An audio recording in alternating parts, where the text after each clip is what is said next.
সামনে একটা বড় ফাসাদ অপেক্ষা করছে, আল্লাহ ভালো জানেন। একটা বড় মালহামা হবে পৃথিবীতে, মহাযুদ্ধ। এই যুদ্ধে পৃথিবীর অনেক মানুষ মারা যাবে, এমনটা হাদিসের মধ্যে এসেছে। কে জানে, আল্লাহ ভালো জানেন এটা কবে হবে, কত সালে, কিভাবে হবে।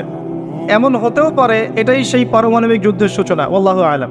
কারণ তারা শুরু করেছিল চাইনকে কেন্দ্র করে, সেখানে পারে নাই। কি কেন্দ্র করে চেষ্টা করেছে একটা মহাযুদ্ধ লাগানোর, পারে নাই। সিরিয়াকে কেন্দ্র করে প্রায় হয়েই গিয়েছিল, এখানে অনেকগুলো দেশ ইনভলভ হয়ে গিয়েছিল, কিন্তু নিউক্লিয়ার যুদ্ধ পর্যন্ত যায়নি। কিছু মানুষ চাচ্ছে, একটা সভ্যতা চাচ্ছে যে পৃথিবীতে একটা মহাযুদ্ধ ঘটুক, এর ফলে পৃথিবীর ম্যাক্সিমাম মানুষ যেন মারা যায়, পরাশক্তিগুলো দমন হয়ে যায়, সে নতুন করে রাইজ করবে। সে অপেক্ষায় বসে আছে, এবং তার নাম কি সেটা আপনারা আমার চেয়ে ভালো জানেন। প্রথম বিশ্বযুদ্ধের পরে একটা কান্ট্রি বিশ্বের রুলিং স্টেট হয়েছে, দ্বিতীয় বিশ্বযুদ্ধের পর আরেকটা কান্ট্রি বিশ্বের রুলিং স্টেট হয়েছে। এখন অন্য কোনো রাষ্ট্রকে যদি পৃথিবীর শাসন রাষ্ট্র হিসেবে আত্মপ্রকাশ করতে হয়, তাহলে বিশ্বে আরেকটা বড় যুদ্ধের দরকার আছে। জ্ঞানী মানুষ ইশারা বুঝবেন, তারা এই চেষ্টাই করছে। এভাবে বিশ্বের পরাশক্তিগুলোকে তারা লড়িয়ে দেওয়ার চেষ্টা করছে, এবং পিছন থেকে তারা দাবার গুটি চালছে, তারা সামনে আসবে না। এগুলো তারা বুঝবে যাদের দু চোখ আছে, খিদর আলাইহিস সালামের মতো। তারা বুঝবে না, লাহুম কুলুবুন লা ইয়াফকাহুনা বিহা ওয়া লাহুম আযানুন লা ইয়াসমাউনা বিহা ওয়া লাহুম আ'য়ুনুন লা ইউবসিরুনা বিহা উলাইকা কাল আনআম বাল হুম আদাল। এই শ্রেণীর মানুষ এগুলো বুঝবে না। আল্লাহ সুবহানাহু ওয়া তাআলা পবিত্র কুরআনুল কারীমের মধ্যে একটা সংক্ষিপ্ত এবং সারগর্ভ সূরা নাজিল করেছেন, তার নাম সূরাতুল আসর। আল্লাহ পাক এই সূরার মধ্যে মানব জাতির সাফল্যের, ইহকালীন কল্যাণ আর পরকালীন মুক্তির 4টা মৌলিক কাজ বলেছেন, যেটা আপনারা অনেকেই জানেন। আল্লাহ পাক প্রথমেই সময়ের কসম করেছেন, ওয়াল আসরি, সময়ের কসম। বা'দা আউযু বিল্লাহি মিনাশ শাইতানির রাজীম। সময়ের কসম করে আল্লাহ পাক বোঝাতে চাচ্ছেন সময় আমাদের জন্য খুবই প্রেশিয়াস বা মূল্যবান। সময় চলে গেলে ফিরে আসবে না। কিয়ামতের মাঠে যে 5টা প্রশ্ন হবে, তার মধ্যে প্রথম 2টাই কিন্তু সময় সংক্রান্ত। প্রথমটা হচ্ছে তোমার সারা জীবন কোন কাজে ব্যয় করেছো, দ্বিতীয়টা হচ্ছে তোমার যৌবনকাল কোন পথে ব্যয় করেছো। এই দুটো সময় সংক্রান্ত প্রশ্ন আল্লাহ পাক এই সূরার মধ্যে ওয়াল আসরি দিয়ে শুরু করেছেন, সময়ের কসম। প্রতিটা কাজ, পিতামাতার খেদমত করা, চুপচাপ যেখান থেকে নিয়েছো চুপচাপ রেখে চলে যাও, না হলে তোমার জন্য অপেক্ষা করছে পরকাল একটা শাস্তি। আল্লাহ পাক কিয়ামতের মাঠে ওঠার সাথে সাথে তোমার ডান হাত কবজি পর্যন্ত কেটে দিবেন, খুব সতর্ক। আর এই যে এই কথাটা আল্লাহ পাক আমার মুখ দিয়ে বের করালেন, তোমার কানে কিন্তু পৌঁছেছে, তুমি দাওয়াত পেয়েছো, সতর্ক আমি করেছি। চুরির শাস্তি কবজি পর্যন্ত হাত কেটে ফেলা। আমাদের চুরির শাস্তি গণধোলাই দেওয়া হয় না, এটা ঠিক না, এটা ঠিক না, এটা গায়ে আইন হাতে তুলে নেবেন না। শাস্তি হাত কেটে ফেলা, এটা ইসলামিক লস, এখানে বাস্তবায়িত নাই, কিন্তু এটা লস। আল্লাহ পাক এটা করবেন কিন্তু পরকালে, সতর্ক সাবধান থাকবেন। আর সিসকে চোরকে আর কত পিটাবেন? আপনার আমার মাথার উপরে তো অনেক বড় বড় চোর বসে থাকে, তখন কি করবেন? কোটটায় স্যুট পরে মানুষকে লুটছে, যত বেশি বাহ্যিক চাকচিক্য তত বড় প্রতারণা করা হয়, লুটপাট করা হয়। এগুলো তো আপনি কিছু করতে পারবেন না। যে ভাই এই কাজ করেছেন, আল্লাহর ওয়াস্তে এই বিষয়গুলো রেখে চলে যান, গোপনে রেখে চলে যান। ইনশাআল্লাহ আল্লাহ পাক আপনার পাপকে গোপন করে দিবেন, আল্লাহ আপনাকে মাফ করে দিবেন। আল্লাহকে ভয় করে এগুলো রেখে চলে যান। যদি আপনি এই হারাম টাকা নিজের পেটে ঢোকান, জাহান্নামের আগুন পেটে ঢুকাবেন। আল্লাহ পাক বোঝার তৌফিক দান করুন। আসেন, আমি লম্বা সময় আলোচনা করতে পারবো না, আমি গুটিয়ে নিব। আমরা আমলে সালেহে কথা বলছিলাম। প্রতিটা কাজ যদি আপনি নবী সাল্লাল্লাহু আলাইহি ওয়াসাল্লামের সুন্নাহ মতো করেন, আমলে সালেহ। চরিত্র রক্ষা করার জন্য আপনি বিয়ে শাদী করেছেন, পরিবারকে ভরণ পোষণ করাচ্ছেন, এমনকি স্ত্রীর সাথে যে মিলিত হচ্ছেন, এটাও আপনার নেকি হবে। প্রতিটা কাজ। একই সাথে আরেকটা পয়েন্ট ভুলবেন না, কোরআন এবং সুন্নাতে আল্লাহ পাক যত বিষয়কে নিষেধ করেছেন, এই নিষেধগুলো বর্জন করার নামও কিন্তু আমলে সালেহ। শুধুমাত্র নেকি কাজ করব আর পাপ কাজ ছাড়বো না, এমনটা কিন্তু আমলে সালেহ নয়। যেমন আল্লাহ পাক শিরিক করতে নিষেধ করেছেন, শিরিক না করা আমলে সালেহ। কুফরি করতে নিষেধ করেছেন, কুফরি না করা আমলে সালেহ। আল্লাহ পাক বেদাত করতে নিষেধ করেছেন, বেদাতি আমল না করা কি আমলে সালেহ। আল্লাহ পাক হারাম খেতে নিষেধ করেছেন, হালাল খাওয়া আমলে সালেহ। আল্লাহ পাক পর্দা করতে বলেছেন, বেপর্দায় না চলা আমলে সালেহ। আল্লাহ পাক জেনার ধার কাছেও যেতে নিষেধ করেছেন, তাই চরিত্র রক্ষার জন্য বিয়ে করা কি আমল সালেহ। প্রতিটা কাজ যা আল্লাহ করতে বলেছেন করা আমল সালেহ, রাসূল করতে বলেছেন সাল্লাল্লাহু আলাইহি ওয়াসাল্লাম করা আমল সালেহ। সেই প্রতিটা কাজ যা আল্লাহ এবং তার রাসূল নিষেধ করেছেন সেগুলো না করাও আমলে সালেহ। মনে থাকবে কথা। আমাদের একটা সমস্যা বলি এখন, আমরা যেটা করি সেটা হলো আমরা অনেক ভালো কাজ করি ঠিকই, কিন্তু আল্লাহর হারামগুলোকে ছাড়তে পারি না। কথা ঠিক না বে ঠিক? দেখবেন নামাজ পড়ি 5 ওয়াক্ত, সুদ ছাড়তে পারি না, আছে না? আমরা যাকাত, আমরা দান সদকা করি মাঝে মাঝে, ফরজ যাকাত দেই না। দেখবেন যে তাহাজ্জুদ পড়ছে বাবা, মেয়ে বেপরদায় করে বেড়াচ্ছে, আছে না? বছর বছর হজ উমরা করছি, এদিকে আল্লাহর হালালকে হারামও করছি, আল্লাহর হারামকে হালাল করছি। এই কাজগুলো আমরা করি না? আমরা অনেক সময় ভালো অনেক কাজ করি, দান সদকা করি, নফল দান সদকা করি, জুমার নামাজে যাই, ঈদের নামাজে যাই, হ্যাঁ, প্রতিবেশীর খোঁজ নেই, মানুষকে রক্ত দেই, চিকিৎসার জন্য কাজ করি, শিক্ষা ক্ষেত্রে কাজ করি, অনেক কিছুই করি আমরা ভালো কাজ, কিন্তু আল্লাহর নিষেধগুলো কিন্তু ছাড়ি না। আল্লাহর নিষেধটা ছাড়া সবচেয়ে বড় কথা, কারণ নেক আমল করা সহজ, আল্লাহর নিষেধ ছাড়াটা খুবই কঠিন, এটা মনে রাখবেন। নেক আমল করা সহজ, আল্লাহর জন্য কিছু ছাড়া অনেক কঠিন, অনেক কঠিন। আল্লাহ পাক আমাদেরকে ছাড়ার তৌফিক দান করুন। এরপর আল্লাহ পাক বলেছেন ওয়াতাওয়াসাউ বিল হাক্কি ওয়াতাওয়াসাউ বিস সাবর, যারা হকের উপদেশ দেয় পরস্পরকে, একে অপরকে হকের উপদেশ দেয়। হকটা কি জিনিস? হকটা কি? এর সংজ্ঞা কে দিবে? আমি দিব না, আপনি দিবেন না, আল্লাহ দিবে? কার সংজ্ঞা নিবেন? হকটা কি কে বলবে, কে বুঝাবে? আল্লাহ বুঝাবেন। আল্লাহ বলছেন হকের সংজ্ঞা, সূরা কাহফ। আজকে জুমার রাত না? সূরা কাহফ অবশ্যই পড়বেন। সূরা কাহফের ফজিলত আপনাকে আল্লাহ পাক মাসিহের ফিতনা থেকে বাঁচাবে ইনশাআল্লাহ। এই সূরার 29 নম্বর আয়াতে গিয়ে দেখবেন আল্লাহ পাক হকের সংজ্ঞা দিয়েছেন। আল্লাহ পাক বলেছেন ওয়াকুলিল হাক্কু মির রাব্বিকুম, হক সেটাই, ভালো করে শুনেন, হক সেটাই, সত্য মিথ্যার মানদণ্ড সেটাই, ন্যায় অন্যায়ের মানদণ্ড সেটাই, জ্ঞানের মানদণ্ড সেটাই, ঠিক আছে, যেটা তোমার রবের পক্ষ থেকে নাজিল হয়। কি নাজিল হয়েছে? এখন আপনি বলেন কি নাজিল হয়েছে? যখন তাওরাত নাজিল হয়েছিল ওটাই হক ছিল, ইনজিল নাজিল হয়েছে ওটাই হক ছিল, জাবুর নাজিল হয়েছে ওটাই হক ছিল। এখন কি আছে? কোরআন এবং এর ব্যাখ্যা হাদিস। কিয়ামত পর্যন্ত কি অন্য কোনো উৎস আসবে? অন্য কোনো নবী আসবেন? আর কোনো রাসূল আসবেন? গোলাম আহমেদ কাদিয়ানী যতই বলুক, সে কি নবী হয়ে যাবে? সুবহানাল্লাহ। মানুষ, কিছু মানুষ এখন তাদেরকেও নবী বলে গ্রহণ করছে। আর এটা কিয়ামতের সাইন। আমি অবাক হচ্ছি না, কারণ নবী সাল্লাল্লাহু আলাইহি ওয়াসাল্লাম বলেছেন কিয়ামতের আগে 30 জন ভণ্ড নবীর আগমন করবে। কতজন? তার মধ্যে 4 জন হচ্ছে মহিলা, তার মধ্যে 4 জন কে? মহিলা, বাকিরা পুরুষ। তো এই হলো অবস্থা। নবী সাল্লাল্লাহু আলাইহি ওয়াসাল্লামের ঠিক পরেই আবু বকর রাদিয়াল্লাহু আনহু যুগেও একাধিক ভণ্ড নবীর আগমন ঘটেছিল, এখনো হচ্ছে। এরপরে কিয়ামত পর্যন্ত কোনো নবী আসবে? নবীর ওয়ারিশগণ থাকবেন। নবীর ওয়ারিশ কারা? উলামায়ে কেরাম, তারা নবীর ওয়ারিশ। এবং আমার নাসিহা হচ্ছে আপনি কোরআন এবং সুন্নাহটাকে তাদের সোহবতে গিয়ে পড়েন এবং বোঝেন। এটা সবচেয়ে বেশি ইম্পর্টেন্ট, কারণ কোরআন এবং সুন্নাহ তাদেরকে দেখে শিখলে আপনি ভালো শিখতে পারবেন, এবং এটা হচ্ছে সেই নববী সুন্নাহ। এখানে গিয়ে আপনি দেখতে পারেন, একজন সাধারণ মানুষ হিসেবে আপনি দেখতে পারেন যে অনেকের মাঝখানে হয়তো ইখতিলাফ আছে, ঠিক আছে, মতপার্থক্য আছে। এই মতপার্থক্যে আপনি ঢুকবেন না। তারা যদি মতপার্থক্য করে এটা তাদের উপর ছেড়ে দেন। আপনি সবাইকে সম্মান করবেন। কথা বুঝতে পারছেন? আপনি সব আলেমদেরকে সম্মান করবেন। হকপন্থী ওলামায়ে কেরাম যারা আছেন সবাইকে আপনি সম্মান করবেন। সবার সাথে আপনি সখ্যতা বজায় রাখবেন। তারা আপোষে কার সাথে কি করছে এটা আপনার দেখার দরকার। কথা বুঝতে পারছেন? উদারভাবে যদি চিন্তা করেন তখন আপনি বুঝবেন যে আমরা সবাই এক এবং আমরা সবাই মুসলিম উম্মার অংশ, কেউ কারো শত্রু নয়, আমরা সবাই একে অপরের ভাই। যদি কেউ আপনাকে ভাই মনে না করে, আপনি তাকে ভাই মনে করেন, ইনশাআল্লাহ ঐক্য হয়ে যাবে। আল্লাহ পাক তৌফিক দান করুন বোঝার। আরেকটা মূলনীতি আছে যা আমি চেষ্টা করি মেনে চলার, যে প্রত্যেকের মাঝে আপনি কিছু ভালো জিনিস পাবেন।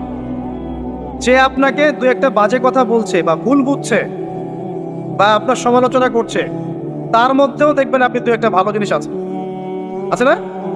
ওইটা আপনি নিয়ে নেন, ওই ভালোটুকু আপনি নেন, সে আপনাকে বকা দিয়েছে, গালি দিয়েছে বা তহমত দিয়েছে বলে তার ভালোটা নিবেন না, এমনটা করেন না।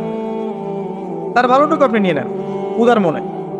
আর প্রত্যেকের মধ্যে আপনি দেখবেন কিছু বিতর্কিত বিষয় আছে, খারাপ, যেটা খারাপ, এই খারাপগুলো আপনি নিবেন না, আপনি এড়িয়ে যাবেন। তখন দেখবেন আপনি সবার মাঝে একটা হৃদ্যতার বন্ধন তৈরি করতে পারবেন, অন্যথায় সম্ভব না। আর আমরা যতই ক্ষমতার দাপট দেখাই না কেন, আমরা যদি ইউনাইটেড না থাকি আমাদের কোনো মূল্য নাই বিশ্বের দরবারে। শোনেন ভাই, আল কোরআনুল কারীমকে অবমাননা করা, একজন অমুসলিম, একজন নাস্তিক বা একজন মুরতাদ কোরআনকে অবমাননা করেছে, এর চেয়ে বড় অবমাননা আমার দৃষ্টিতে এটাই যে কোরআনের একটা সরাসরি বিধানকে আমরা লঙ্ঘন করছি। আপনাকে দেখাচ্ছি, আল্লাহ পাক বলেছেন ওয়া'তাসিমু বিহাবলিল্লাহি জামিআ, এটা প্রথম হুকুম, তোমরা আল্লাহর রজ্জুটা শক্ত করে ধরো, ওয়া'তাসিমু, শক্ত করে ধরো, জামিআন, ঐক্যবদ্ধভাবে, এভাবে হাতের আঙ্গুলগুলোর মধ্যে কোনো ফাঁক নাই, সেভাবে সূরা সফ পড়ে দেখবেন, কান্নাহুম বুনিয়ানুম মারসুস, এইভাবে আল্লাহ পাক ধরতে বলেছেন, এভাবে, এটা প্রথম হুকুম।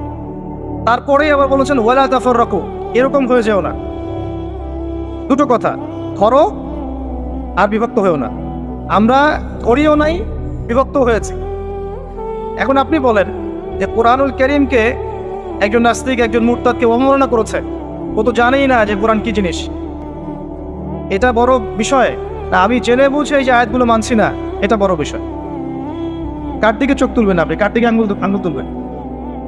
নিজের দিকে আঙ্গুল তোলেন আগে নিজেদের আখেরে গোছান। আমি আল্লামা তাকি উসমানী হাফিজাহুল্লাহ একটা বই থেকে একটা আয়াত স্মরণ করাই।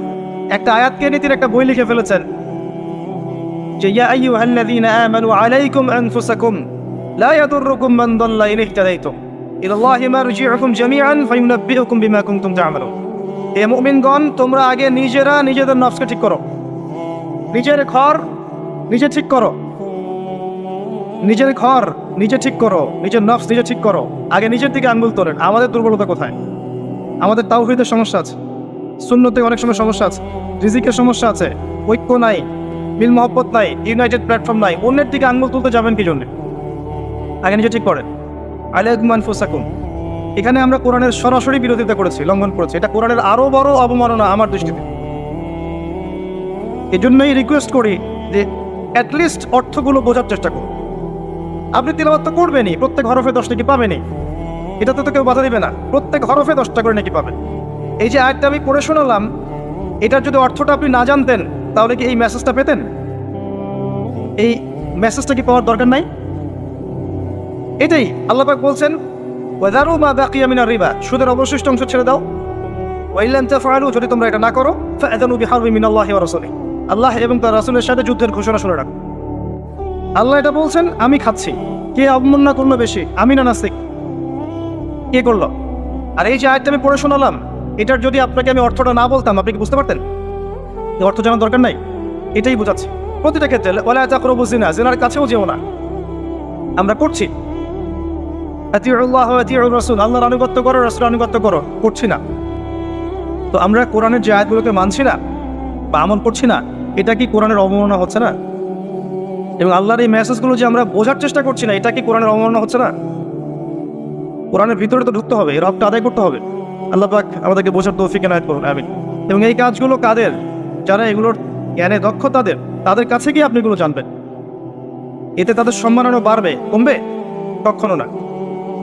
হকটা আল্লাহর পক্ষ থেকে আসে এবং এই হকের দাওয়াত একে অপরকে দিতে বলা হয়েছে। যত মানুষ আপনার আহ্বানে হকপন্থী হবে, হকের পথে আসবে, এই সমস্ত মানুষের নেকি আপনি পাবেন ইনশাআল্লাহ তাআলা।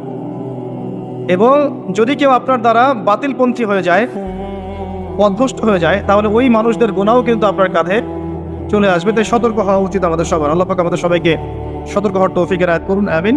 সর্বশেষ আল্লাহ পাক বলেছেন ওয়াতাওয়াসাউ বিস-সাবর, ধৈর্যের কথা। সবর মানে এটা নয় যে আমি পরিস্থিতি পরিবর্তনের অপেক্ষায় বসে আছি, এখন খারাপ সময় চলছে, একসময় ভালো সময় আসবে, আমি ভালো হয়ে যাব, এটার নাম সবর নয়। সবর মানে খারাপ অবস্থার পরিবর্তনের চেষ্টা করা, এর জন্য স্ট্রাইভ করা। সবরের এক্সাম্পল আপনি নেন নূহ আলাইহিস সালাম থেকে 950 বছর দাওয়াতি কাজ করেছেন। সবরের এক্সাম্পল নেন ইব্রাহিম আলাইহিস সালামের কাছ থেকে, পরিবার ছেড়ে দিয়েছেন, সমাজ ছেড়ে দিয়েছেন, আগুনের পরীক্ষাও দিয়েছেন। সবর নেন ঈসা ইবনে মারইয়ামের কাছ থেকে, আল্লাহ পাক শেষে পৃথিবীতে জায়গায় হয়নি, আল্লাহ পাক তাকে আসমানে তুলে নিয়েছেন। সফর দেখেন মুহাম্মদ সাল্লাল্লাহু আলাইহি ওয়াসাল্লামের 23 বছর নবী হওয়ার পরে কত যে নির্মম অত্যাচার তাকে সহ্য করতে হয়েছে আমাদের কল্পনার বাইরে। আমি বলতে চাচ্ছি প্রত্যেক যুগে যুগে যারাই আল্লাহ এবং তার রাসূলের আনুগত্য করেছে আল্লাহ পাক উদ্ধার করেছেন। নূহ আলাইহিস সালামকে দেখেন, ইব্রাহিম আলাইহিস সালামকে দেখেন, তার অনুসারীদেরকে আল্লাহ পাক উদ্ধার করেছেন, নমরুদকে ডুবিয়ে মেরেছেন, পারেন নাই? নমরুদকে ধ্বংস করেছেন, মশা দিয়ে ধ্বংস করেছেন। মূসা আলাইহিস সালামকে দেখেন, মূসা আলাইহিস সালাম তার অনুসারীদেরকে আল্লাহ পাক উদ্ধার করেছেন, ফিরআউন এবং তার দলবলকে লোহিত সাগরে ডুবিয়ে মেরেছেন। একই সুন্নাহ। নবী ঈসা আলাইহিস সালাম একই সুন্নাহ। মুহাম্মদ সাল্লাল্লাহু আলাইহি ওয়াসাল্লাম আবু জাহেল, আবু লাহাব, উতবা, শাইবার আছে? নাই। কিন্তু আবু বকর, ওমর, ওসমান, আলী রাদিয়াল্লাহু আনহুম আজমাইন, তাদের নাম কিয়ামত পর্যন্ত মানুষ শ্রদ্ধার সাথে স্মরণ করবে, তাই নয় কি? আল্লাহ পাকের একই সুন্নাহ। এই হিস্ট্রি ঘাটলে দেখবেন কিছু কিছু মানুষ এমন ছিলেন যারা নবী ছিলেন না, কিন্তু আল্লাহ পাক তাদেরকে মনোনীত করেছিলেন, ইলম এবং প্রজ্ঞা দিয়েছিলেন। আল্লাহ পাক সেটা এখনো করতে পারেন। আল্লাহ পাক এখনো আসমান থেকে মানুষের কলবের মধ্যে ঈমান, নূর, হিকমা, প্রজ্ঞা নাজিল করতে পারেন, পারেন না? পারেন। আল্লাহ পাক যে কলবকে দেখবেন পরিচ্ছন্ন, যে কলবের মধ্যে কোনো হিংসা নাই, কোনো বিদ্বেষ নাই, কোনো রিয়া নাই, কোনো অহংকার নাই, লোক দেখানো বিষয় নাই, মনটা স্বচ্ছ পরিচ্ছন্ন, আল্লাহ পাক ওই কলবের মধ্যে আল্লাহ নূর নাজিল করবে ইনশাআল্লাহ। এখনো সম্ভব। আর আল্লাহর নূর না পেলে কেউ দূরদর্শিতা সম্পন্ন হতে পারবে না। এক চোখ দিয়ে দেখা এক জিনিস, আর কলবের চোখ দিয়ে দেখা আরেক জিনিস। এক চোখা মানুষরা বলছে বিশ্ব এগিয়ে যাচ্ছে, আর কলবের মধ্যে আল্লাহ নূরওয়ালা মানুষরা বলছে বিশ্ব এগিয়ে যাচ্ছে বাট কিয়ামতের দিকে। কি বুঝছেন? বিশ্ব এগিয়ে যাচ্ছে ঠিকই, বাট কিয়ামতের দিকে, তার শেষ সময়ের দিকে এগিয়ে যাচ্ছে আস্তে আস্তে, এবং এখন খুব দ্রুত এগিয়ে যাচ্ছে। এখন সময় আরো দ্রুত যাচ্ছে। একটা বছর চলে যাচ্ছে একটা মাসের মতো, একটা মাস চলে যাচ্ছে একটা সপ্তাহের মতো, একটা সপ্তাহ যাচ্ছে একটা দিনের মতো, একটা দিন যাচ্ছে একটা ঘন্টার মতো। যারা আল্লাহর নূর এবং বসিরা প্রাপ্ত মানুষ তারা বুঝতে পারে। এই যে রমজান চলে আসলো, কয়দিন আগে রমজান শেষ করে আসলেন, এই যে রমজান চলে আসলো। এই যে কয়দিন আগে জুমার নামাজ পড়লেন, দেখবেন আবার জুমা চলে আসবে। সময় দ্রুত চলে যাচ্ছে। কিসের আলামত? কিয়ামতের আলামত। কত আলামত আছে আপনাকে বলে শেষ করতে পারবো না। মহিলাদের সংখ্যা বাড়ছে, পুরুষদের সংখ্যা কমছে। এমন মহিলাদেরকে রাস্তায় দেখবেন যারা পোশাক পরেও নগ্ন হয়ে ঘুরছে। এদের সম্পর্কে নবীজি বলেছেন শেষ জামানায় এক শ্রেণীর মেয়ে আসবে যাদেরকে আমি দেখি নাই, মানে 1400 বছর আগে এরা ছিল না। তাদের ফাসলত কি? তারা কাপড় পরবে, নিসাউন কাসিয়া আরিয়া, কাপড় পরবে কিন্তু নগ্ন থাকবে। আপনি 200-300 বছর আগে এই মহিলাদেরকে দেখতে পারতেন না। লাস্ট 200-300 বছর আপনি দেখতে পারবেন, যখন থেকে পশ্চিমা বিশ্ব এই ওয়ার্ল্ডের দায়িত্ব নিয়েছে, তখন থেকে। এটাকে ফেমিনিস্ট রেভলিউশন বলে। এবং নগ্নতা, বেহায়াপন, অশ্লীলতা, এমন পোশাক পরবো যে পোশাক পুরুষদের পোশাক, এটা কিয়ামতের আলামত। নবীজি বলেছিলেন যে গরিব মানুষরা, দরিদ্র মানুষ, স্যান্ডেল পরার টাকা নাই, গায়ে জামা পরার টাকা নাই, উঁচু উঁচু অট্টালিকা নির্মাণের প্রতিযোগিতা করবে। এটা আখিরুজ্জামান বা শেষ জামানের আলামত। দেখে নেন বিগত 200-300 বছর এগুলো ছিল কিনা। বিশাল বিশাল সাইন এগুলো প্রকাশ পাচ্ছে ডে বাই ডে। মানুষ সুদ খাবে, একজন ব্যক্তি সুদ থেকে দূরে থাকতে চাইবে, তার গায়েও সুদের ছিটা ফোটা গিয়ে লাগবে। এটা সেই যুগ। আপনি পারবেন না বাঁচতে সুদ থেকে। দাড়ি টুপি নিয়েও খেতে হচ্ছে, কিচ্ছু করার নাই, কারণ সব সিস্টেমে সুদ ভিত্তিক। হয় খাচ্ছেন, না হলে দিচ্ছেন, না হলে সাক্ষী থাকছেন, না হলে লিখে রাখছেন, কিছু না কিছু করছেন। মানুষ মাদক খাবে, মাদককে হালাল মনে করে খাবে। মানুষ জেনা করবে, জেনাকে হালাল মনে করবে, হারাম মনে করবে না। মানুষ হত্যা করবে, যাকে হত্যা করবে সে জানবে না কেন হত্যা করছি, আর যে মারা যাবে সেও বুঝবে না কি জন্য আমাকে মারলো। পিতামাতার সাথে দাস দাসীর মতো আচরণ করা হবে, পিতামাতার সাথে দাস দাসীর মতো আচরণ করা হবে। সম্পদের জন্য সন্তান মাকে হত্যা করবে, বাবাকে হত্যা করবে। দুই চোখওয়ালা মানুষরা বুঝতে পারে এগুলো হচ্ছে, দিন দিন বাড়ছে, সময় সংক্ষিপ্ত হয়ে আসছে। আল্লাহ পাকের আযাব গজব বাড়ছে, আসমানি গজব বাড়ছে, জমিনের বালা বাড়ছে, ভূমিকম্প বাড়বে, ডে বাই ডে ভূমিকম্প বাড়বে। এবং 3টা বড় বড় ভূমিকম্প অপেক্ষা করছে আমাদের সামনে। একটা পৃথিবীর পূর্ব দিকে, একটা পশ্চিম দিকে। আমার ধারণা এটা পশ্চিমা সভ্যতায় হবে। আর একটা হচ্ছে পৃথিবীর মাঝখানে। কিছু মুনাফিককে আল্লাহ পাক ধসিয়ে দিবেন আরবের মধ্যে, আর ওখানেও কিছু মুনাফিক আছে। এটা বুঝতে হলে আপনাকে জিওপলিটিক্স বুঝতে হবে। আরবি দিয়ে কথা বললেই আমিরুল মুমিনিন হয় না। আরবি দিয়ে কথা বললেই যে আমিরুল মুমিনিন হয় না, আব্দুল্লাহ বিন উবাইও আরবিতে এই কথা বলতো। তো হত্যা বাড়বে, একটা বড় জিনিস যেটা শেষ জামানায় হবে, এটা আগে হয়নি, এটা বিগত 100 বছর থেকে আমরা দেখছি। এই বিশ্বের বুকে ইহুদি এবং খ্রিস্টানদের মধ্যে একটা বন্ধুত্বের অ্যালায়েন্স হয়েছে, এটাকে আমরা জায়নিস্ট মুভমেন্ট বলি।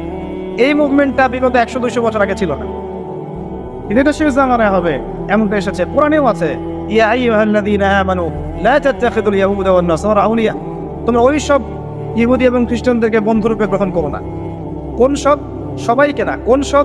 বা'দুহুম আউলিয়াউ বা'দ, যারা একে অপরের বন্ধু, যারা একে অপরের বন্ধু। বিশ্বের ইতিহাস ঘাটলে দেখবেন, হিস্ট্রির ছাত্র আমি, ইতিহাস ঘাটলে দেখবেন ইহুদি এবং খ্রিস্টানরা একে অপরের সাথে মারামারি করেছে শতাব্দীর পর শতাব্দী। এমনকি ঈসা আলাইহিস সালামকে ইহুদিরাই হত্যা করতে চেয়েছিল, কিন্তু আল্লাহ পাক উঠিয়ে নিয়েছেন, ওয়া মা কাতালুহু ওয়া মা সালাবু। কিন্তু এখন দেখবেন ওরা বন্ধু, এখন দেখবেন ইসরায়েলের বন্ধু পশ্চিমারা। আশ্চর্য একটা বিষয়। আর কোন নিদর্শনের জন্য অপেক্ষা করছেন? এগুলো আস্তে আস্তে ডে বাই ডে বাড়তে থাকবে, হারাজ বাড়বে, হারাজ মানে হত্যাকাণ্ড, প্রচুর হত্যাকাণ্ড হবে। প্রথম বিশ্বযুদ্ধে মানুষ মরেছে প্রায় 3 থেকে 4 কোটি, দ্বিতীয়টাতে মানুষ মরেছে 7 থেকে 8 কোটি। সামনে যেটা হবে, এখানে দেখবেন পৃথিবীর 3 ভাগের 1 ভাগই শেষ ইনশাআল্লাহু আযজা ওয়া জাল। এমনটাই হবে ইনশাআল্লাহু তাআলা। আমরা চাই না এমনটা হোক, কিন্তু কুদিয়াল আমর, লেখা হয়ে গেছে, এগুলো কিছু করার নাই। নবী ঈসা আলাইহিস সালাম আসার আগে পৃথিবীর অবস্থা এমন থাকবে না, পৃথিবী সংকীর্ণ হয়ে আসবে, জনসংখ্যা কমবে, প্রচুর মানুষ মহামারীতে মারা যাবে। আর মহামারীর সময় চলে যাওয়ার পরে কি আসবে সেটাও হাদিসের মধ্যে আছে, এরপরে আসবে ভূমিকম্পের বছর। মহামারীর সময়গুলো যখন চলে যাবে, এরপরে আসবে ভূমিকম্পের বছরগুলো। আলেম ওলামা আছে, ওনাদের কাছে অনুবাদ করে নিয়েন। সানাওয়াত, সানার বহু বছর, একটা বছর না, অনেক বছর। জালজালার বহু বছর, জালাজিল, অনেক ভূমিকম্প হবে।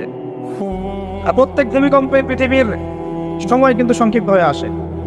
এটা আপনারা যারা সায়েন্স জানেন তারা বুঝবেন। যাই হোক, এই অবস্থার প্রেক্ষাপটে ইসলাম ছাড়া আত্মসমর্পণের কোনো জায়গা নাই। ইসলাম ছাড়া সমাধানও কেউ দিতে পারবে না। এই জন্য নিরপেক্ষভাবে আল্লাহর কাছে যেহেতু ফিরে যেতেই হবে, আমাদের উচিত ইসলামকে আগে ভালো করে জানা এবং বোঝা, অটকারী না হওয়া। আগে জানা এবং বোঝা যে ইসলামের প্রতিটা বিষয়ের সলিউশন আছে কি নাই। যদি আপনি দেখেন নিরপেক্ষভাবে হ্যাঁ আছে, তাহলে আর দেরি করবেন না, ইস্তেগফার করে আল্লাহর কাছে আত্মসমর্পণ করেন। আল্লাহ পাক আপনার বিগত জীবনের যত গুনাহ খাতা আছে সমস্ত গুনাহ আল্লাহ মাফ করে দিবেন ইনশাআল্লাহ তাআলা। আল্লাহ পাক এমনটা বলেছেন, ইল্লা মান তাবা ওয়া আমানা ওয়া আমিলা আমালান সালিহা ফাউলাইকা ইউবাদদিলুল্লাহু সাইয়্যাতিহিম হাসানাত। যারা তওবা করবে, ঈমান নিয়ে আসবে এবং আমলে সালেহ বেশি বেশি করতে থাকবে, আল্লাহ পাক তাদের গুনাহ শুধু মাফ করবেন না, বরং গুনাহগুলোকে নেকি দিয়ে পরিবর্তন করে দিবেন। সুবহানাল্লাহ। এই জায়গায় গিয়ে আবার পয়েন্টে চলে আস। নবী মুসা আলাইহিস সালাম যখন খুতবা দিচ্ছিলেন, তখন তিনি বলে ফেলেছিলেন যে আমি পৃথিবীর সবচেয়ে জ্ঞানী মানুষ।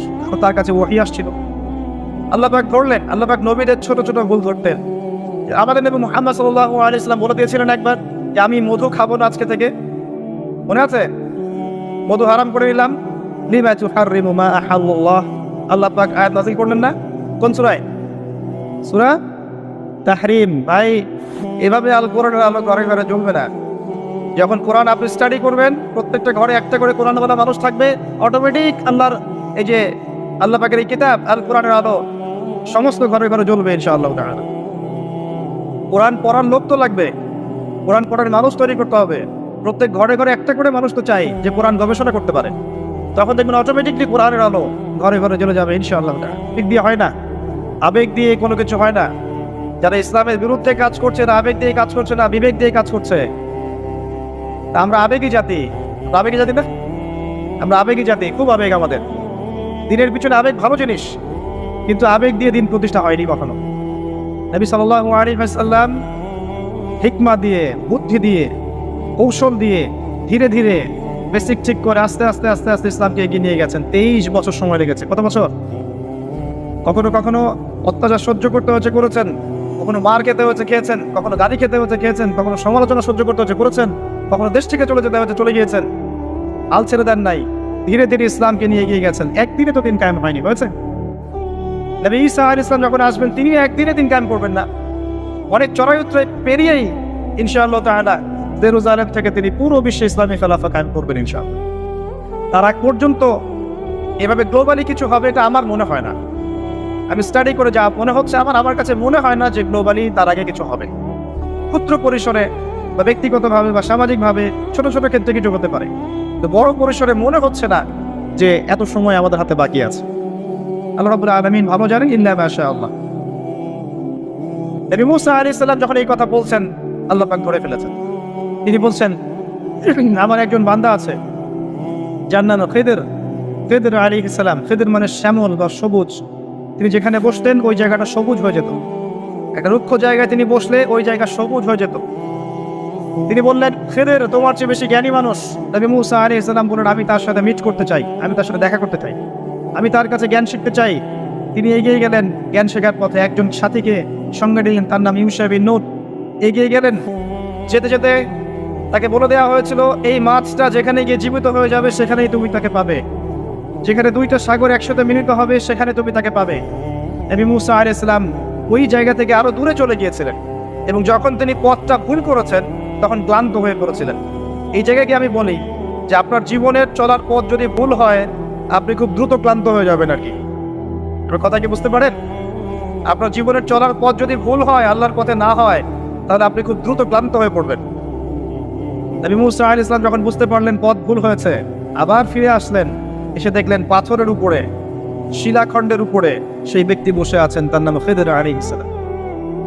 যে পৃথিবীর সবচেয়ে জ্ঞানী মানুষ, তার চরিত্র হওয়া দরকার ওই শিলার মতো। এটা একটা নিদর্শন। তিনি পাথরের উপর বসেছিলেন। খিদর আলাইহিস সালাম, নবী মুসা আলাইহিস সালাম বললেন, আমি আপনার কাছে জ্ঞান শিখতে চাই। আমি শুনেছি আপনাকে আল্লাহর পক্ষ থেকে জ্ঞান দেওয়া হয়েছে। তিনি কিন্তু নবী নন। আমি বোঝাতে চাচ্ছি যে নবী না হয়েও জ্ঞানী হওয়া যায়, আল্লাহর পক্ষ থেকে জ্ঞান আসতে পারে যদি আপনার কলবে কি থাকে, নূর থাকে, স্বচ্ছতা থাকে, এবং আপনি বেশি বেশি আল্লাহর জিকির করেন, আল্লাহকে ডাকেন, আপনি আল্লাহর মারিফত অর্জন করতে পারেন। মনের মধ্যে হিংসা থাকে না, বিদ্বেষ থাকে না, অহংকার থাকে না, আল্লাহর নূর আসতে পারে। এই যুগে সম্ভব ইনশাআল্লাহ তাআলা। হাল আত্তাবিউকা আলা আন তুআল্লিমানি মিম্মা উল্লিমতা রুশদা। মুসা আলাইহিস সালাম বলছেন, আমি কি আপনার সাথে সফর সঙ্গী হতে পারি এই শর্তে যে আপনি আমাকে জ্ঞান শেখাবেন, যেই জ্ঞান আল্লাহ আপনাকে শিখিয়েছেন। এবার খিদর আলাইহিস সালাম বলছেন, ইন্নাকা লা তাসতাতিআ মাইয়া সাবরা।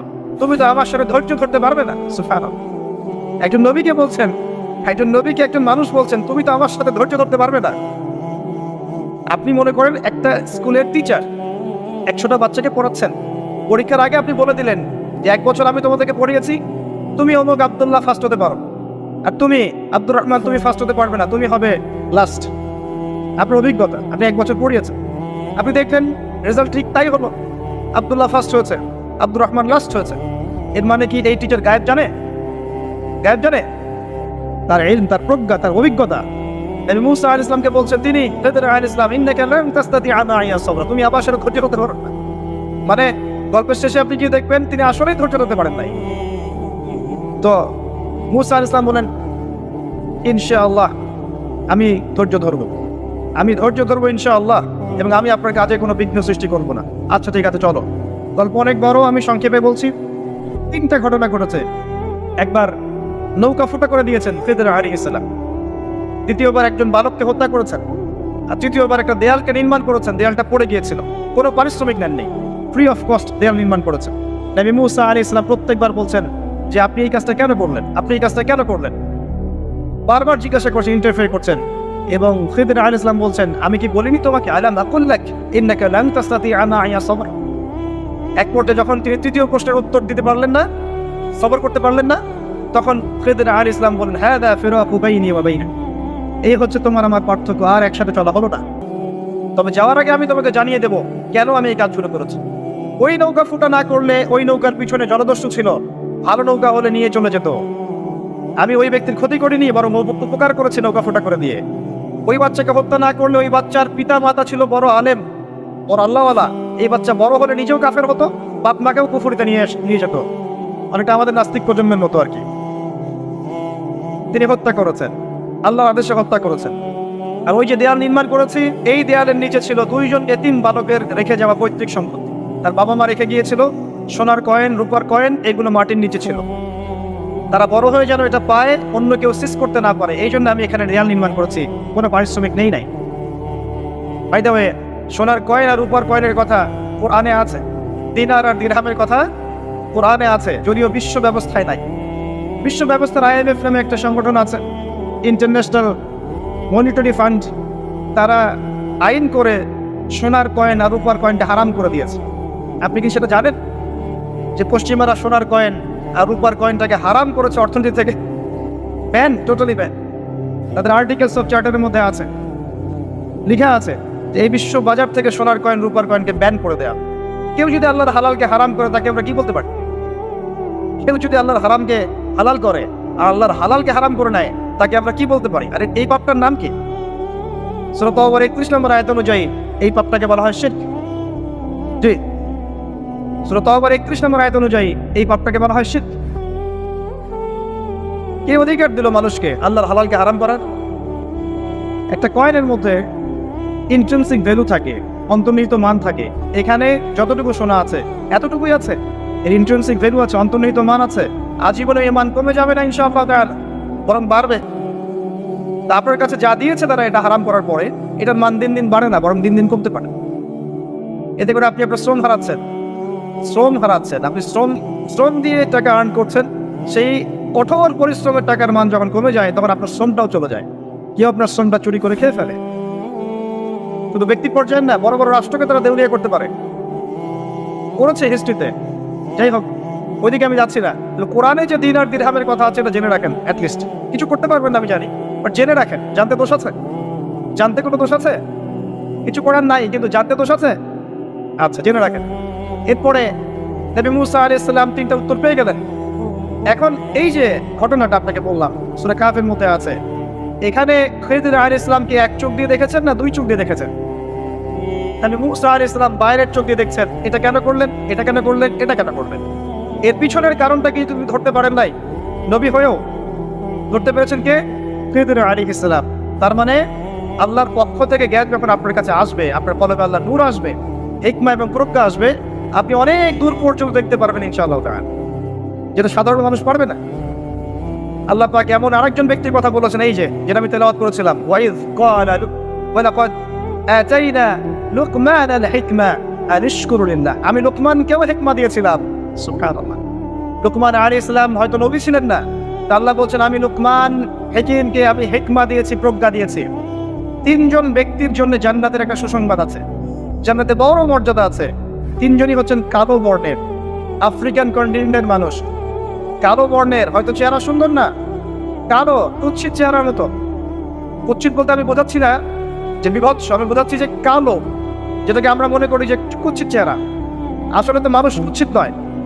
মানুষ কি কুৎসিত হয়? কালোর মধ্যে সৌন্দর্য আছে না? নর্মাল যে ভাষা ব্যবহার করে সেই ভাষায় বললাম যে 3 জন কালো বর্ণের মানুষের জন্য জান্নাতের সুসংবাদ আছে। যারা কালো ছিলেন, আফ্রিকার মানুষ ছিলেন, ইথিওপিয়া ইরিট্রিয়ার মানুষ ছিলেন। তাদের একজনের নাম হচ্ছে বেলাল আল হাবাশি রাদিয়াল্লাহু আনহু, যাকে উমাইয়া বিন খালাফ মক্কায় শুইয়ে বুকের উপর পাথর চাপা দিয়েছিল না, আর তিনি বলতেন আহাদুন আহাদ। তাকে শুইয়ে দেওয়া হয়েছে এবং বলা হচ্ছে বলো লাত এবং উজ্জার নামে কসম কর। কিচ্ছু করতে হবে না, ইসলামকে অস্বীকার করতে হবে না, খালি লাত এবং উজ্জার নামে কসম কর। সে বলছে আহাদুন আহাদ, যিনি এক তিনি এক, যিনি এক তিনি একক। একই সাথে আল্লাহ রাব্বুল আলামিন সময়ের কসম করে আমাদেরকে অতীতের দিকে তাকাতে বলছেন। অতীতের দিকে তাকিয়ে দেখো যে প্রত্যেক যুগে যুগে আল্লাহ পাক নবী রাসূল প্রেরণ করেছেন, আসমানি কিতাব নাজিল করেছেন। প্রত্যেক যুগে যুগে যারাই আল্লাহ এবং তার রাসূলের অবাধ্য হয়েছে আল্লাহ পাক দুনিয়াতেও ধ্বংস করেছেন, পরকালেও ধ্বংস করবেন। এই কথার কোনো ব্যত্যয় আছে? প্রমাণ নেন, নূহ আলাইহিস সালাম 950 বছর দাওয়াত দিয়েছেন, কিছু মানুষ ইসলাম কবুল করেছে, বাকিরা করে নেই। যারা করে নাই আল্লাহ পাক তাদেরকে ধ্বংস করেননি। কি দিয়ে ডুবিয়ে দিয়েছিলেন? প্লাবন দিয়ে। এমনকি নূহ আলাইহিস সালামের স্ত্রী সন্তান পর্যন্ত ঈমান আনে নাই। এনেছে? আনে নাই। এখান থেকেও শিক্ষা আছে যে আমরা যারা আদর্শ পরিবার করতে চাই, এমন হতে পারে যে পরিবারের সকল সদস্য সবাই কথা শুনবে না, এমনটাও হতে পারে। এতে হতাশ হওয়ার কিছু নেই। তখন আপনাকে নিজের চিন্তা করতে হবে, আলাইকুম আনফুসাকুম, নিজের নফসের ফিকির করতে হবে। আপনি দাওয়াত দিতে দিতে ক্লান্ত হয়ে যান, যদি দাওয়াত দিতে দিতে বোঝাতে বোঝাতে ক্লান্ত হয়ে যান, তারপরেও আপনার কথা মানুষ না শোনে, আলাইকুম আনফুসাকুম, নিজের ফিকির করে। নূহ আলাইহিস সালাম যখন বললেন বাবা নৌকায় উঠে আসো। সে বলছে আমি পাহাড়ে উঠে যাব, পাহাড় আমাকে বাঁচাবে। তখন নূহ আলাইহিস সালাম বলছেন আজকে আল্লাহর আযাব থেকে কেউ বাঁচাতে পারবে না। একটা ঢেউ বাবা আর ছেলের মাঝখানে অন্তরায় হয়ে গেল। একটা ঢেউ আসলো, বাবা একদিকে ছেলে একদিকে।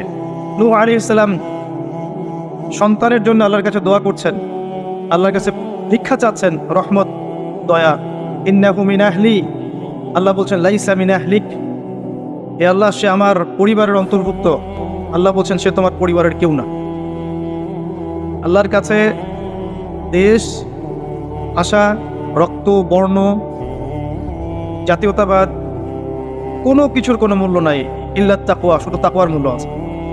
যে ঈমান এনেছে, আকীদা পরিশুদ্ধ করেছে, আমল ঠিক করেছে, তাওহীদ শিখেছে, সুন্নতে থেকেছে, আল্লাহকে ভয় করেছে, সাধ্যমতো আল্লাহর দিনের পথে কাজ করেছে, দিন প্রতিষ্ঠার চেষ্টা করেছে, ইনশাআল্লাহ জান্নাতে চলে যাবে। আর যে হোক না কেন, একজন নবীর স্ত্রী হোক না কেন, বা কোনো নবীর আত্মীয় হোক না কেন, যত বড় মানুষ হোক না কেন, যত বড় ধনী হোক, যত সম্পদশালী হোক, যত শৌর্যবীর্য ক্ষমতার অধিকারী হোক, যত কিছু থাকুক না কেন, ঈমান না থাকলে, আমল না থাকলে, তাকওয়া না থাকলে তাকে কেউ আল্লাহর আযাব থেকে বাঁচাতে পারবে? এটা মৌলিক কথা। আসলে মাহফিলে অনেক কথার প্রয়োজন নাই। আমার কথা বুঝতে পারছেন? অনেক বেশি কথার প্রয়োজন নাই। অল্প কিছু কথা যদি আপনার মনে আসার করে, দিলে আসার করে, যথেষ্ট। প্রথম কথা হচ্ছে এটা, ঈমান, তাওহীদ, নেক আমল, তাকওয়া, এগুলো ছাড়া কিছুই আমাদেরকে বাঁচাতে পারে। এবং যার যার হিসেব তাকেই দিতে হবে। নূহ আলাইহিস সালামের ছেলে জান্নাতে যেতে পারলো না, নূহ আলাইহিস সালামের স্ত্রী হয়েও তিনি জান্নাতে যেতে পারলেন না। প্রত্যেক যুগে যুগে ইব্রাহিম আলাইহিস সালাম, তার বাবা কি ঈমান এনেছে? আরে নাই। তার বাবার পরিণতি হয়েছে তাদের মতোই। লূত আলাইহিস সালাম, তার স্ত্রী কি ঈমান এনেছে? আরে নাই, পরিণতি একই। মুহাম্মদ সাল্লাল্লাহু আলাইহি ওয়াসাল্লামের চাচারা সবাই কি ঈমান এনেছে? তার বংশের মানুষ সবাই কি ঈমান এনেছে? অনেকেই তো তার সাথে শত্রুতা করেছে, করে নাই? আবু লাহাব তার চাচা নন? আবু লাহাব ঈমান এনেছে, চাচা হয়েও সে পার পেল না। তো এই হচ্ছে মূল কথা। আল্লাহ পাক সময়ের কসম করে বোঝাতে যাচ্ছেন, অতীতকালের দিকে তাকিয়ে দেখো, প্রত্যেক যুগে যুগে যারাই আল্লাহর অবাধ্য হয়েছে, তার রাসূলের অবাধ্য হয়েছে, আল্লাহর নাজিলকৃত বিধানের আনুগত্য করে নাই, আল্লাহ পাক দুনিয়াতেও শাস্তি দিয়েছেন, পরকালেও শাস্তি দিয়েছেন। একই সুন্নাহ প্রত্যেক যুগে যুগে। আরেকটা বিষয় আমাদের বুঝে আসে, সেটা হলো ওয়াল আসরি দিয়ে আল্লাহ পাক শেষ জামানার মানুষদেরকে সতর্ক করছেন বেশি। কারণ শেষ জামানার মানুষেরা সবচেয়ে বড় ফিতনার মধ্যে থাকে, সবচেয়ে বেশি ফিতনা থাকবে এই জামানার মধ্যে। ব্যক্তি জীবনে ফিতনা থাকবে, ধর্মে ফিতনা থাকবে, পরিবারে ফিতনা থাকবে, সমাজে থাকবে, বিশ্বে থাকবে, সমস্ত ক্ষেত্রে ফিতনা থাকবে। ফিতনা দিয়ে ভর্তি। কিন্তু মানুষ মনে করবে তারা খুব ভালো কাজ করছে, মানুষ মনে করবে তারা খুব ভালো ভালো আমল করছে, কিন্তু এগুলো ফিতনার মধ্যে ডুবে আছে। আপনি দেখবেন এখন তাওহীদের মধ্যে শিরক ঢুকে গেছে, সুন্নতের মধ্যে বেদাত ঢুকে গেছে। দেখবেন হালাল রিজিকের মধ্যে হারাম ঢুকে গেছে। খুব কম মানুষই এখন হালাল রিজিক খায়, খুব কম মানুষই। সবার ঘরে ঘরে এখন সুদ, সবার ঘরে ঘরে দেখবেন ঘুষের টাকা ঢুকছে, দুর্নীতির টাকা ঢুকছে, আত্মসাতের টাকা ঢুকছে। খুব কম মানুষ হালাল খায়। অনেক সময় দেখবেন আমরাও দাড়ি টুপি রেখেও অনেক সময় বোনদের সম্পত্তির অধিকার দেই না, এমন হয় না? আমরাও অনেক সময় ধর্মীয় লেবাসেও দেখা গেছে আমরা টাকা পয়সা আত্মসাৎ করছি না? এরকমও হিস্ট্রি আছে। খুব কম মানুষ আছে এই পৃথিবীতে যারা হালাল রিজিক খাচ্ছে। আমরা খাস করে দোয়া করি আল্লাহ যেন আমাদের সবাইকে হালাল রিজিক খাওয়ার তৌফিক দান। প্রতিটা ক্ষেত্রে ফিতনা। আপনি সংস্কৃতিতে যান, সেখানে দেখবেন সংস্কৃতির নামে আমরা মেয়েদের সাথে কি করেছি, নারী পুরুষের ফ্রি মিক্সিং করে দিয়েছি। নারী পুরুষ বেলাল্লাপনে একসাথে চলাফেরা করছে, যেখানে আল্লাহ পাক কিছু চাইতে বলেছেন পর্দার আড়াল থেকে, তাই না? সূরা আহজাব পড়েন, সূরা নূর পড়েন। কিছু চাইলে, একটা বেগানা নারী যদি কিছু চায়, তাকে পর্দার আড়াল থেকে চাইতে হয়। আল্লাহ যেখানে বলছেন ওয়ালা তাকরাবু জিনা, জিনার কাছেও যেও না, সেখানে আমরা জিনাকে বানাচ্ছি কাছে আসার গল্প। কথা বুঝতে পারছেন? ফ্রি মিক্সিং একদম শুরু থেকে, স্কুল লাইফ থেকে শুরু হবে। একদম এই যে ক্লাস 5-6 থেকে শুরু করে এসএসসি, এইচএসসি, অনার্স মাস্টার্স, প্রতিটা ক্ষেত্রে, স্কুল, তারপর কলেজ, তারপর বিশ্ববিদ্যালয়, সবখানে ফ্রি মিক্সিং। নারী পুরুষ একসাথে ক্লাস করবে, একসাথে পড়বে, একসাথে ঘুরবে, তারা বন্ধু। আল্লাহ পাক যে সম্পর্কটাকে হারাম করেছেন এটাকে হালাল করে আমরা শিক্ষা অর্জন করছি, জ্ঞান অর্জন করছি। প্রতিটা ক্ষেত্রে ফিতনা। এরপরেও আছে পোশাকের ফিতনা, মেয়েরা ছেলেদের পোশাক পরছে, আবার কোনো কোনো ক্ষেত্রে দেখবেন ছেলেরাও মেয়েদের পোশাক পরছে। প্রতিটা ক্ষেত্রে আপনি দেখবেন, এবং মেয়েরা ছেলেদের জায়গা নিয়ে নিচ্ছে সমাজে। প্রতিটা ক্ষেত্রে আপনি গিয়ে দেখেন, হোক সেটা আপনার দোকান বা শপিং মলস বা এয়ারপোর্ট বা আপনার ফিল্ম ইন্ডাস্ট্রি বা মডেলিং বা সংস্কৃতির কোনো ক্ষেত্র বা ব্যাংকিং সেক্টর বা corporate sector, even political sector, সব জায়গায় গিয়ে দেখবেন আপনি মেয়েরা ছেলেদের জায়গা নিয়ে নিচ্ছে। ফ্রি মিক্সিং, এটা ফ্রি মিক্সিংয়ের কারণে। এর ফলে আরও কিছু বিষয় হয়েছে। এর ফলে দেখবেন আপনি জেনা বাড়বে, পরকীয়া বাড়বে, ব্যভিচার বাড়বে, টিজিং বাড়বে, এবং কোনো কোনো ক্ষেত্রে দেখবেন পরিবারের কাঠামো ভেঙে যাবে, ধর্ষণ বাড়বে। এর উপরেও আছে আপনার এই যে নগ্ন ফিল্মস, এই ফিল্মসগুলো দেখার মধ্য দিয়ে এবং গোপনে গোপনে এই পাপের সংস্কৃতিতে লিপ্ত থাকার মধ্য দিয়ে মানুষ ভিতর থেকে পশু হয়ে যাচ্ছে। প্রতিটা ক্ষেত্রে, অর্থনীতি বলেন, সংস্কৃতি বলেন, আপনার পরিবারের দিকে তাকিয়ে দেখেন ফিতনায় পরিপূর্ণ। পরিবারের কর্তারা এখন ইব্রাহিমের মতো নয়। পরিবারের সন্তান সন্ততি কোরআন সুন্নাহ বোঝে না, ওযুর ফরজ বোঝে না, নামাজ কালাম ঠিক মতো পড়ে না। পরিবারের মেয়েরা দেখবেন পর্দা করে না। পরিবারের তালিম নাই, হৃদ্যতা ভালোবাসা নাই, ইল্লা মাশাআল্লাহ। এর বাইরে আল্লাহর কিছু বান্দা আছেন, তাদের কথা ভিন্ন। ম্যাক্সিমাম পরিবারের অবস্থা, পরিবারের উপার্জনের ঠিক নাই, কোন পথে টাকা ঢুকছে পরিবারে ঠিক নাই, ঢুকলেই হলো, হালাল হোক আর হারাম হোক, এই হচ্ছে আমাদের টার্গেট। এনি হাও, যে কোনোভাবে আমাকে একটা জমি কিনতে হবে, বাড়ি করতে হবে, গাড়ি করতে হবে, স্ট্যাটাস বাড়াতে হবে, যেভাবেই হোক আমাকে এগুলো অর্জন করতে হবে। এই হচ্ছে আমাদের জীবনের উদ্দেশ্য। এখন ওয়ার্ল্ড অ্যাফেয়ার্সে গিয়ে তাকিয়ে দেখেন, ইন্নাল ইনসানা লাফি খুসর, মানুষ অবশ্যই ক্ষতির মধ্যে আছে। আল্লাহ পাক বলেছেন এই পৃথিবীতে মানুষের ক্ষতি দুই রকম হয়, ইহকালীন এবং পরকালীন। দুনিয়াতে যত করাপশন বা দুর্নীতি, এর মূল কেন্দ্র হচ্ছে মানুষ। প্রতিটা ক্ষেত্রে মানুষ ফিতনা ফাসাদ সৃষ্টি করেছে। আল্লাহ কথাটা বলেছেন, যাহারাল ফাসাদু ফিল বাররি ওয়াল বাহরি বিমা কাসাবাত আইদিন নাস। জলে স্থলে যত বিপর্যয় ছড়িয়ে পড়েছে এটা মানুষের হাতের কামাই, মানুষের হাতের কামাই। এমনকি আমরা পরিবেশটাকেও নষ্ট করে ফেলেছি, আবহাওয়াকেও নষ্ট করে ফেলেছি, জলবায়ু নষ্ট করে ফেলেছি, পানির স্তর নিচে নামিয়ে দিচ্ছি, অপচয় করেছি। কোনো সেক্টর বাকি রাখি নাই ফাসাদ সৃষ্টি করতে। সামনে একটা বড় ফাসাদ অপেক্ষা করছে, আল্লাহ ভালো জানেন। একটা বড় মালহামা হবে পৃথিবীতে, মহাযুদ্ধ। এই যুদ্ধে পৃথিবীর অনেক মানুষ মারা যাবে, এমনটা হাদিসের মধ্যে এসেছে। কে জানে, আল্লাহ ভালো জানেন এটা কবে হবে, কত সালে, কিভাবে হবে, আল্লাহ ভালো জানেন। এমন হতেও পারে এটাই সেই পারমাণবিক যুদ্ধের সূচনা, আল্লাহু আ'লাম। কারণ তারা শুরু করেছিল প্যালেস্টাইনকে কেন্দ্র করে, সেখানে পারে নাই। সিরিয়াকে কেন্দ্র করে চেষ্টা করেছে একটা মহাযুদ্ধ লাগানোর, পারে নাই। সিরিয়াকে কেন্দ্র করে প্রায় হয়েই গিয়েছিল, এখানে অনেকগুলো দেশ ইনভলভ হয়ে গিয়েছিল, কিন্তু নিউক্লিয়ার যুদ্ধ পর্যন্ত যায়নি। কিছু মানুষ চাচ্ছে, একটা সভ্যতা চাচ্ছে যে পৃথিবীতে একটা মহাযুদ্ধ ঘটুক, এর ফলে পৃথিবীর ম্যাক্সিমাম মানুষ যেন মারা যায়, পরাশক্তিগুলো দমন হয়ে যায়, সে নতুন করে রাইজ করবে, সে অপেক্ষায় বসে আছে। এবং তার নাম কি সেটা আপনারা আমার চেয়ে ভালো জানেন। প্রথম বিশ্বযুদ্ধের পরে একটা কান্ট্রি বিশ্বের রুলিং স্টেট হয়েছে, দ্বিতীয় বিশ্বযুদ্ধের পর আরেকটা কান্ট্রি বিশ্বের রুলিং স্টেট হয়েছে। এখন অন্য কোনো রাষ্ট্রকে যদি পৃথিবীর শাসন রাষ্ট্র হিসেবে আত্মপ্রকাশ করতে হয়, তাহলে বিশ্বে আরেকটা বড় যুদ্ধের দরকার আছে। জ্ঞানী মানুষ ইশারা বুঝবেন, তারা এই চেষ্টাই করছে। এভাবে বিশ্বের পরাশক্তিগুলোকে তারা লড়িয়ে দেওয়ার চেষ্টা করছে, এবং পিছন থেকে তারা দাবার গুটি চালছে, তারা সামনে আসবে না। এগুলো তারা বুঝবে যাদের দু চোখ আছে, খিদর আলাইহিস সালামের মতো। তারা বুঝবে না, লাহুম কুলুবুন লা ইয়াফকাহুনা বিহা ওয়া লাহুম আযানুন লা ইয়াসমাউনা বিহা ওয়া লাহুম আ'য়ুনুন লা ইউবসিরুনা বিহা উলাইকা কাল আনআম বাল হুম আদাল। এই শ্রেণীর মানুষ এগুলো বুঝবে না।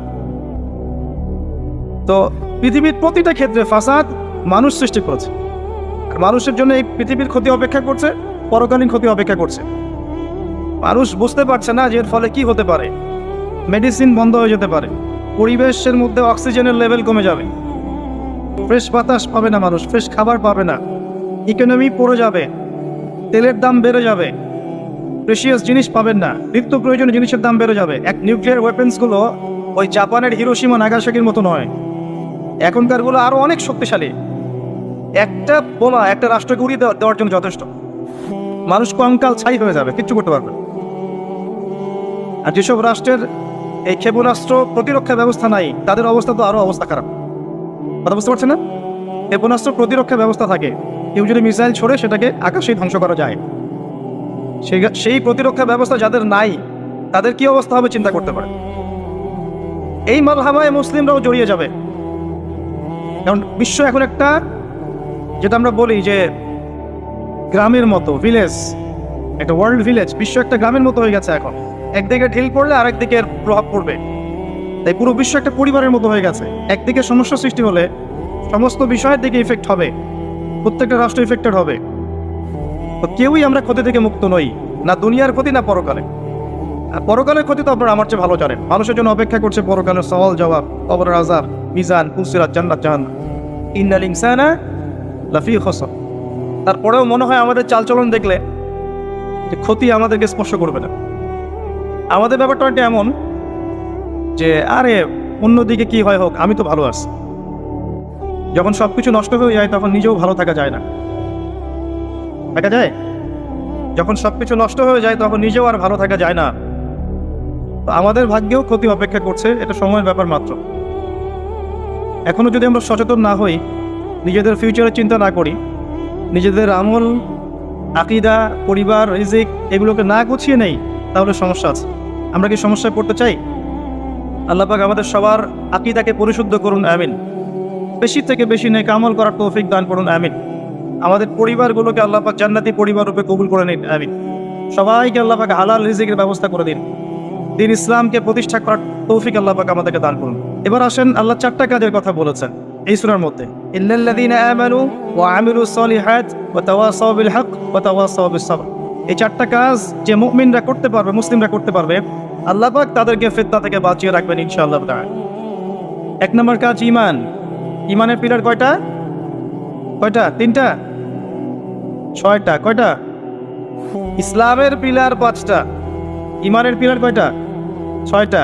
আল্লাহর প্রতি বিশ্বাস 1 নম্বর, ফেরেশতাগণের প্রতি বিশ্বাস 2 নম্বর, 3 নম্বর আসমানি কিতাব সমূহে বিশ্বাস, 4 নম্বর নবী রসুলগণে বিশ্বাস, 5 নম্বর পরকালে বিশ্বাস, ওয়াল ইয়াউমিল আখির, পরকালে বিশ্বাস, আর 6 নম্বর হচ্ছে তাকদীর বা ভাগ্যের ভালো মন্দের প্রতি বিশ্বাস। এগুলোকে 3টা কাজ করতে হয়। মনে বিশ্বাস করতে হয়, মুখে স্বীকৃতি প্রদান করতে হয়, এবং কাজে বাস্তবায়ন করতে হয়। কেউ যদি খালি বলে, মুখে বলে লা ইলাহা ইল্লাল্লাহ, কাজ নাই, চলবে? এই 3টা হচ্ছে আমাদের ঈমানকে টিকিয়ে রাখার মূল মন্ত্র।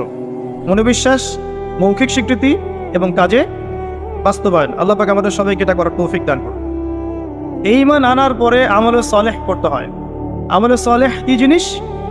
সহজ কথায় বলছি, কোরআন এবং সুন্নায়, কোরআন এবং হাদিসে আল্লাহ এবং তার রাসূল সাল্লাল্লাহু আলাইহি ওয়াসাল্লাম যতগুলো কাজ করতে বলেছেন সেগুলো করা হচ্ছে আমলে সালেহ। এবং কোরআন এবং সুন্নায় আল্লাহ এবং তার রাসূল যত বিষয় থেকে নিষেধ করেছেন সেগুলো থেকে দূরে থাকাও হচ্ছে আমলে সালেহ। কথা কি বোঝা যায়? যেমন আল্লাহ পাক সালাত আদায় করতে বলেছেন, 5 ওয়াক্ত আদায় করি তো আমরা, এটা আমলে সালেহ। আল্লাহ পাক যাকাত দিতে বলেছেন, নেশাব পরিমাণ সম্পত্তি হলে যাকাত দেই তো আমরা, এটা আমলে সালেহ। দেখছেন ভয়েস কমে গেছে। যাকাত সবাই দেন? সবাই যাকাত দেয় না। সবাই যদি যাকাত দিত, বাংলাদেশের যাদের যাকাত ফরজ হয়েছে এরা যদি সবাই ঠিকঠাক যাকাত দিত, অথবা যাকাত আদায় করা যেত সবার কাছ থেকে, বাংলাদেশের একটা মানুষ না খেয়ে মারা যেত না। চ্যালেঞ্জ করলাম, একটা মানুষ হলো ইনশাআল্লাহ তাআলা, ইনশাআল্লাহ তাআলা। এবং ওই চায়না, রাশিয়া যে বড় বড় প্রকল্পগুলো করে, ওর চেয়ে বড় প্রকল্প আমরা করতে পারতাম ইনশাআল্লাহ। আমাদের সম্পদের অভাব হতো না। আমরাই তো যাকাত দেই না, আমরাই তো ট্যাক্স দেই না, কর দেই না, আমরাই তো ফাঁকিবাজি করি, দুর্নীতি করি, আমরাই আমাদের সম্পদ লুটে পুটে খাই। তখন গিয়ে ওই বাইরের বিশ্বের কাছে আমাদেরকে লোন নিয়ে আসতে হয়, ওয়ার্ল্ড ব্যাংকের কাছে, IMF এর কাছে। আবার সেই লোন শোধ করতে হয় চড়া সুদে। ওই সুদ আপনার পকেট থেকে যায়, আমার পকেট থেকেই যায়। দাড়ি টুপি রেখে ভাবছেন যে সুদ খান না? সবাই সুদ খাই। কে বলেছে সুদ খান না? ওয়ার্ল্ড অ্যাফেয়ার্স বোঝেন না তাই। আমরা যদি সবাই যাকাত দিতে পারতাম, এই চায়না, রাশিয়া, আমেরিকার দাঁড়ানোর ক্ষমতা ছিল না আমাদের সামনে। প্রতিটা সেক্টরে আমরা উন্নতি করতে পারতাম, শুধুমাত্র ইকোনমিক সেক্টরে না, সমরাস্ত্র ক্ষেত্রে, মিলিটারি ক্ষেত্রে, অস্ত্রশস্ত্রের ক্ষেত্রে, প্রযুক্তির ক্ষেত্রে, প্রত্যেকটা সেক্টরে বাংলাদেশ হতো সুপার পাওয়ার ইনশাআল্লাহ তাআলা। এটা সম্ভব ছিল, আমরা করতে দেইনি, বিকজ আমরা আমাদের যাকাত দেইনি, আমরা আমাদের অর্থনীতিকে সমৃদ্ধ করার চেষ্টা করি নাই। একটা জাতির অর্থনীতি একটা বেসিক জিনিস। ইকোনমিক সেক্টর যদি ডেভেলপ না হয়, আপনি যতই তাকবির মারেন, নারায় তাকবির আল্লাহু আকবার, কিছু করতে পারবেন না। এটা বাস্তবতা। শুধু আইওয়াস শোডাউন করে লাভ নাই তো, প্র্যাকটিক্যাল হন। আমাদের মাথা পিছু আয় কত, জীবনযাত্রার মান কেমন, অনেক কষ্ট করা হয় এই সেক্টরে। এখন একটা লেভেলে এসেছে, এটা সত্য কথা, যে এখন এই সময় একটা লেভেলে এসেছে জীবনযাত্রার মান কিছুটা উন্নত হয়েছে, এটা সত্য কথা, আগের চেয়ে উন্নত হয়েছে। কিন্তু অনেক সেক্টর পড়ে আছে যেখানে আমরা কিছু করতে পারছি না, যেমন প্রযুক্তি খাত, সমরাস্ত্র ক্ষেত্র, অস্ত্রশস্ত্র, মিলিটারি সায়েন্স, অনেক ক্ষেত্র আছে যেখানে আমরা ওদের মতো করতে পারিনি, কারণ আমাদের ইকোনমিক বেসটা দুর্বল। আমাদেরকে ওদের সুদ নিতে হচ্ছে, ওদের কাছ থেকে দান নিতে হচ্ছে, এবং ওরা শুধু এমনি এমনি আমাদেরকে হেল্প করতে চায় না, ওরা ওদের স্বার্থ বজায় রেখেই আমাদেরকে হেল্প করতে চায়। যে উপকার করতে চায় টাকার ঝুলি নিয়ে, বাস্কেট অফ মানি নিয়ে সামনে আসে, এমনি এমনি আসে না। ওরা ওদের স্বার্থ বুঝে শুনে এটা করতে চায়। চোরা সুদ নেবে তারা, এবং এগুলো সুদ দিতে দিতে আমাদের অবস্থা খারাপ হয়ে যায়। জাকাত দেন প্রিয় ভাইরা, জাকাত দেন। জাকাত আপনার ইকোনমিক সেকশনটাকে সাম্যাবস্থায় নিয়ে আসবে, এবং যাদেরকে আল্লাহ পাক কিছু ক্ষমতা দিয়েছেন, তাদের উচিত, আমি সম্মানের সাথে বলবো, তাদের উচিত যে নিসাব পরিমাণ সম্পদ যাদের হয়েছে, মুসলিমদের অ্যাটলিস্ট, এটা তো অমুসলিমদের সাথে সম্পর্কিত না, মুসলিমদের নিসাব পরিমাণ সম্পদ যাদের হয়েছে, এই জাকাতটাকে সুষ্ঠুভাবে আদায় করার একটা সিস্টেম চালু করেন। দেখবেন ইনশাআল্লাহ তাআলা ইকোনমিক সেকশন অনেক ডেভেলপড হবে ইনশাআল্লাহ। আমরা আমাদের টাকা দিয়ে চলবো। আমাদের দেশে কি ফলে না বলেন তো? এমন কোন জিনিস আছে যেটা আমাদের দেশে ফলে না? কোন মৌলিক চাহিদা, খাদ্য, বস্ত্র, বাসস্থান, চিকিৎসা, শিক্ষা, কোন সেক্টরটাতে আমরা পিছিয়ে আছি বলেন তো? প্রতিটা জিনিস আল্লাহ পাক এই বাংলাদেশকে উজাড় করে দিয়েছেন। ভালো করে চিন্তা, সমুদ্র আছে আপনার, নদী আছে আপনার সবুজ শ্যামল মাঠ দিয়ে ভর্তি, আপনার ধান, গম, পাট, কত কিছু হচ্ছে বাংলাদেশে, অবাক করা বিষয়। এই দেশের মাটিতে অনেক বড় বড় আল্লাহর ওলিরা এসেছিলেন, জানেন? অনেক বড় বড় দোয়া করেছেন তারা দেশের জন্য, এই জায়গার জন্য। জায়গাটা এমনি এমনি তো সুযোগ সফল হয়নি। আল্লাহর বান্দারা যখন এখানে তাওহীদে থাকবে, সুন্নতে থাকবে, ইসলামে থাকবে, আল্লাহ আসমান জমিনের বরকতের দরজা খুলে দেবেন ইনশাআল্লাহ। এখন পর্যন্ত এখানে বহু বরেণ্য ওলামা কেরাম আছেন। আল্লাহকে সিজদা করা মানুষের অভাব নাই, মানুষ ৫ ওয়াক্ত নামাজ পড়ে, মানুষের মধ্যে ইসলামের প্রেম আছে, মহব্বত আছে। রমজান মাসে তারা আরো বেশি মুসল্লি হয়ে যায়। অনেক দুর্বলতা আছে, কিন্তু আমাদের দেশের মানুষ ইসলামকে ভালোবাসে না, কোরআনকে ভালোবাসে। আল্লাহ পাক রহমতের প্রতিটা দরজা খুলে দিয়েছেন দেশের জন্য। মাটি উর্বর, আপনার সাগর আছে, গ্যাস পাওয়া যাচ্ছে, কয়েকদিন পর তেল পাওয়া যাবে, আর অনেক কিছুই পাওয়া যাবে। যদি আমরা আমাদের ক্ষেত্রে সৎ হতাম, আমরা আমাদের সম্পদ কাজে লাগাতে পারতাম, জাকাত দিতাম ঠিকঠাক মতো, কেউ দুর্নীতি করতাম না, কোনো দেশের কাছে লোন নেওয়ার কোনো প্রয়োজন ছিল না আমাদের, আমরা আমাদের মতো করে চলতে পারতাম মাথা উঁচু করে। এখন এই ক্ষমতা আল্লাহ পাক যাদেরকে দিয়েছেন, তারা যদি এই বিষয়গুলোর দিকে চোখ দেন, এটাই সবে কল্যাণকর। এটা সবার দায়িত্ব নয়, যাদেরকে আল্লাহ পাক এই দায়িত্ব দিয়েছেন তাদের জন্য এই বিষয়গুলো। আমরা শুধু সর্বোচ্চ বিষয়গুলোকে বোঝানোর চেষ্টা করতে পারি বা মানুষকে দাওয়াত প্রদান করতে পারি, এতটুকু। আল্লাহ পাক আমাদেরকে বোঝার তৌফিক দান।